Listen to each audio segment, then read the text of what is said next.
নমস্কাৰ আপুনি চাই আছে খবৰ এট নিউজ 18 মই জয়ন্ত মাধৱ গোস্বামী আৰু প্ৰথমে জনা প্ৰাক্তন মুখ্যমন্ত্ৰী তৰুণ গগৈৰ স্বাস্থ্যৰ হেহতীয়া খবৰ বৰ্তমানেও সংকটজনক অৱস্থাত আছে প্ৰাক্তন মুখ্যমন্ত্ৰী তৰুণ গগৈৰ স্বাস্থ্য শনিবাৰৰ তুলনাত সামান্য উন্নত হৈছে গগৈৰ স্বাস্থ্য ল্যাবৰেটৰী ফলাফল কিছু উন্নত হৈছে তৰুণ গগৈৰ বৰ্তমান অক্সিজেনৰ মাত্ৰা 95 পৰা 97 দেওবাৰে পুৱা এবাৰ চকু মেলিছিল গগৈয়ে পুৱা এবাৰ লৰচৰ কৰা বুলি মন্তব্য কৰে জিএমচিএইচৰ অধীক্ষক অভিজিত শৰ্মাই শৰীৰৰ বিভিন্ন অংগ বিকল হৈছে গগৈৰ প্ৰস্ৰাৱৰ পৰিমাণ কম হৈছে প্ৰয়োজনত ডায়ালিসিস কৰা হ'ব বুলিও জিএমচিএইচৰ অধীক্ষকে জানিবলৈ দিছে আনহাতে বৰ্তমানে মেকানিক্যাল ভেন্টিলেশনত ৰখা হৈছে তৰুণ গগৈক কৃত্ৰিমভাৱে শ্বাস প্ৰশ্বাস লৈছে তৰুণ গগৈয়ে 48 ঘণ্টা জটিল অৱস্থাত থাকিব গগৈৰ স্বাস্থ্য কালি সন্ধিয়া জিএমচিএইচত উপস্থিত হৈছিল স্বাস্থ্যমন্ত্ৰী ডক্টৰ হিমন্ত বিশ্ব শৰ্মাই প্ৰাক্তন মুখ্যমন্ত্ৰী তৰুণ গগৈৰ স্বাস্থ্যৰ বুজ লৈ তেওঁ সংবাদ মাধ্যমৰ আগত প্ৰকাশ কৰিছিল গগৈৰ হেহতীয়া স্বাস্থ্যৰ তথ্য আৰু সেই অনুসৰি আগন্তুক 48 ঘণ্টাৰ পৰা 72 ঘণ্টালৈ অত্যন্ত জটিল বুলি উল্লেখ কৰা হৈছে গগৈৰ স্বাস্থ্য কিন্তু এই মুহূৰ্তৰ খবৰ আমি জনাইছো সামান্য উন্নত হৈছে গগৈৰ স্বাস্থ্য হেহতীয়া ল্যাবৰেটৰী পৰীক্ষা অনুসৰি অক্সিজেনৰ মাত্ৰা 95 পৰা 97 লৈ বৃদ্ধি পোৱা বুলি জানিব পৰা হৈছে যদিও গগৈৰ বিভিন্ন অংগ কিন্তু এতিয়াও বিকল হৈ আছে বৰ্তমানে মেকানিক্যাল ভেন্টিলেশনতে আছে প্ৰাক্তন মুখ্যমন্ত্ৰী গৰাকী গগৈৰ স্বাস্থ্য সন্দৰ্ভত হেহতীয়া ভাষ্য জিএমচিএইচ কৰ্তৃপক্ষৰ আমি আগবঢ়াই লৈছো আজি ৰাতিপুৱা আমি we have repeated all our parameters lab parameters ABG যোৱাকালি অকমা ABG খন বেয়া আছে এচিডোসিস আছিল এটা there is improvement in acidosis আমাৰ ডক্টৰ টাৰ্মছত যদি কওঁ আৰু he is maintaining pulse BP আৰু oxygen saturation is also around about 95 to 97 খালি এটাই চিন্তা আমাৰ ইউৰিন আউটপুট তো অকমান কম হৈছে that is about 100 ml আমি হেকানে fluid challenge to complete হ'ব তাৰপিছত we will see if doctors আকৌ বহিব they will decide whether what is the next step to be taken for the kidney আৰু otherwise he আজি ৰাতিপুৱা spontaneous eye opening চকুটো খুলি চাইছে আৰু অকমান movements motor movements বুলি কয় এই motor movements অকমান হৈছে so that's also a good sign so technically speaking although he is critical he is stable both hemodynamically and we expect that he should come out of this very soon this is a huge group our medicines cardiology pulmonology nephrology endocrinology and Tauport we are having continuously we are talking with doctors from AIMS Dr. Mohan ase video conference kotha pati aso so they all are satisfied with the treatment protocol and will continue with the same treatment protocol mane ventilation to ase jetu kono hei intubated etu mechanical ventilation bili koy intubation kora ase that is the story now he is not in a condition to be shifted and AIMS doctor koise g treatment yet bahirot koibo the same treatment we are doing here so there is no point taking that exercise soku melise tem kaharo koise aji poa ebar soku melise saise koribo parise nekiba na he is on ventilator he kana he is conscious semi conscious hoise etia ukhani kha normal loise ne apnar hetu to mechanical ventilation mane machine ukhani kha to control kore সংকটজনক অৱস্থাত আছে তেওঁলোকৰ ফালৰ পৰা যিখিনি চিকিৎসা আগবঢ়াব লাগে আগবঢ়াই আছে গতিকে আমি কামনা কৰিছোঁ ওপৰলা নেদেখাজনৰ ওচৰত নেদেখাজনে যাতে অতি সোনকালে গগৈচাৰক আৰোগ্য কৰে মানে তেনেকৈ কোনো উন্নত হোৱা নাই ছেম আছে বুলি কৈছে খালি যেনেকৈ ছেম আছে বুলি কৈছে গতিকে এতিয়া মানে বাকী আৰু চিকিৎসা কৰি আছে আৰু বিভিন্নজনে গগৈৰ স্বাস্থ্যৰ বুজ লবলৈ জিএমচিএইচত উপস্থিত হয় নিখাৰে পৰা সাংসদ পুত্ৰ গৌৰৱ গগৈ বুজ লয় পিতৃৰ জিএমচিএইচত উপস্থিত হয় জনপ্ৰিয় শিল্পী জুবিন গাৰ্গ উপস্থিত হয় ৰিপুন বৰা বদৰুদ্দিন আজমলকে ধৰি বিভিন্ন ৰাজনৈতিক নেতাই গগৈৰ স্বাস্থ্যৰ বুজ লৈছে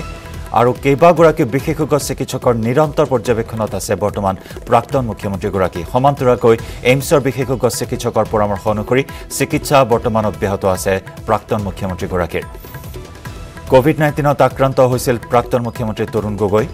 জিএমচিএইচত কেইবাদিন ধৰি চিকিৎসাধীন হৈ আছিল দুৰ্গা পূজাৰ প্ৰায় এসপ্তাহ পূৰ্বে তেওঁক ঘৰলৈ যাবলৈ দিয়া হৈছিল কিন্তু যোৱা 2 নৱেম্বৰত তেওঁৰ স্বাস্থ্যৰ হঠাৎ অৱনতি ঘটে আৰু যাৰ বাবে 2 নৱেম্বৰত নিশা তেওঁক জিএমচিএইচত ভৰ্তি কৰোৱা হয়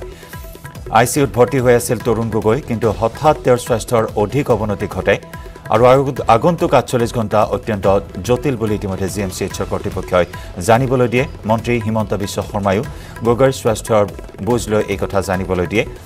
কিন্তু আজি এই মুহূৰ্তত আমি জনাও জিএমচিএইচৰ অধীক্ষকগৰাকীয়ে জনোৱা অনুসৰি শেহতীয়া হেল্থ বুলেটিন অনুসৰি প্ৰাক্তন মুখ্যমন্ত্ৰীগৰাকীৰ স্বাস্থ্য কিছু সুস্থিৰ যদিও বৰ্তমানেও বিপদমুক্ত নহয় আৰু তৰুণ গগৈৰ স্বাস্থ্যৰ শেহতীয়া খবৰ লাভ কৰিবলৈ আমি এই মুহূৰ্তত পোনপটীয়া সম্প্ৰচাৰত সংযুক্ত হৈছোঁ জিএমচিএইচত উপস্থিত থকা আমাৰ সতীৰ্থ সাংবাদিক বলেন ভট্টাচাৰ্যৰ সৈতে বলেন ইতিমধ্যে 10 বজাত হেল্থ বুলেটিন প্ৰকাশ পাইছে জিএমচিএইচৰ অধীক্ষকগৰাকীয়ে প্ৰকাশ কৰিছে তেওঁৰ শেহতীয়া স্বাস্থ্যৰ অৱস্থা এই মুহূৰ্তত জানিব বিচাৰিছোঁ আৰু তেওঁৰ চিকিৎসাৰ ক্ষেত্ৰত কেনেকুৱা ধৰণৰ নতুন চিন্তা চৰ্চা কৰা হৈছে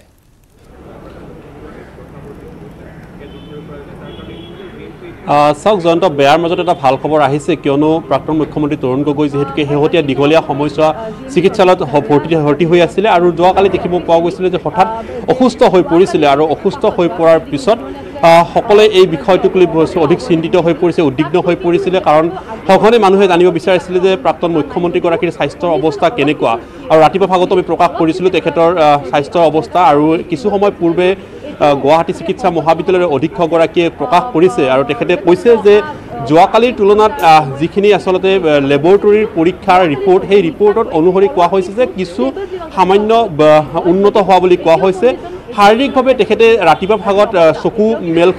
খাইছিলে আৰু ঠিক একেদৰে এবাৰ লৰচৰ কৰা বুলিও ইতিমধ্যে চিকিৎসকৰ তৰফৰ পৰা কোৱা হৈছে অৰ্থাৎ এয়া আজিৰ দিনটোৰ এই মুহূৰ্তৰ কাৰণে এটা ভাল খবৰ কাৰণ যোৱাকালি অংগ প্ৰত্যংগ বিকল হোৱা বুলি স্বাস্থ্যমন্ত্ৰী হিমন্ত বিশ্ব শৰ্মাই যেতিয়া প্ৰকাশ কৰিছিলে তাৰপিছত এই সমগ্ৰ প্ৰাক্তন মুখ্যমন্ত্ৰীগৰাকীৰ স্বাস্থ্যজনিত সমস্যাক লৈ সকলোৱে উদ্বিগ্ন প্ৰকাশ কৰিছিলে আৰু অধিক চিন্তিত হোৱা দেখিবলৈ পোৱা গৈছিলে কিন্তু আজিৰ এই কিছু মুহূৰ্তৰ পূৰ্বে যিহেতুকে গুৱাহাটী চিকিৎসা মহাবিদ্যালয়ৰ অধীক্ষকগৰাকীয়ে উল্লেখ কৰিছে যে শাৰীৰিকভাৱে তেখেতে অলপ লৰচৰ কৰিছে আৰু চকু মেল খাইছে অৰ্থাৎ ক'ব পাৰি এয়া আচলতে এক শুভ লক্ষণ আৰু চিকিৎসকৰ পৰামৰ্শ অনুসৰি যোৱাকালি যিহেতুকে কোৱা হৈছিলে যে 48 ঘণ্টা সময়ছোৱা অতি জটিল আৰু সংকটপূৰ্ণ এই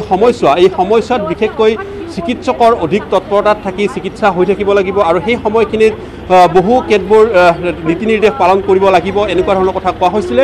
তাৰপিছত এই মুহূৰ্তত যিহেতুকে প্ৰায় 18 ঘণ্টা উকলি গৈছে তেনে অৱস্থাত চিকিৎসকৰ তৰফৰ পৰা কোৱা হৈছে যে আৰু 24 ঘণ্টা সময়ছোৱা তেখেতে যি আচলতে যোৱাকালিৰ ভাগৰ পৰা সন্ধিয়াৰ ভাগৰ পৰা যি ধৰণৰ আচলতে তেখেতক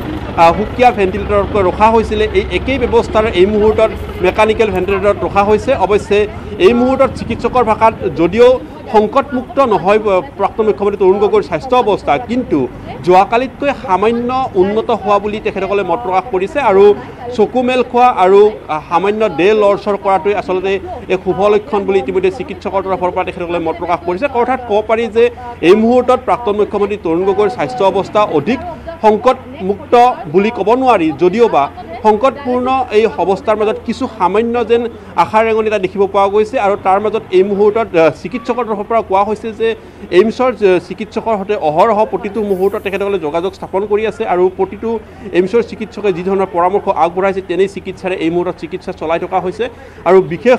যি চিকিৎসকৰ দল পূৰ্বে গঠন কৰি দিয়া হৈছিলে সেই চিকিৎসকৰ দলৰ জৰিয়তে এই মুহূৰ্তত চিকিৎসা চলাই থকা হৈছে আৰু চিকিৎসকৰ তৰফৰ পৰা কোৱা হৈছে যে এই কথাও যে প্ৰস্ৰাৱ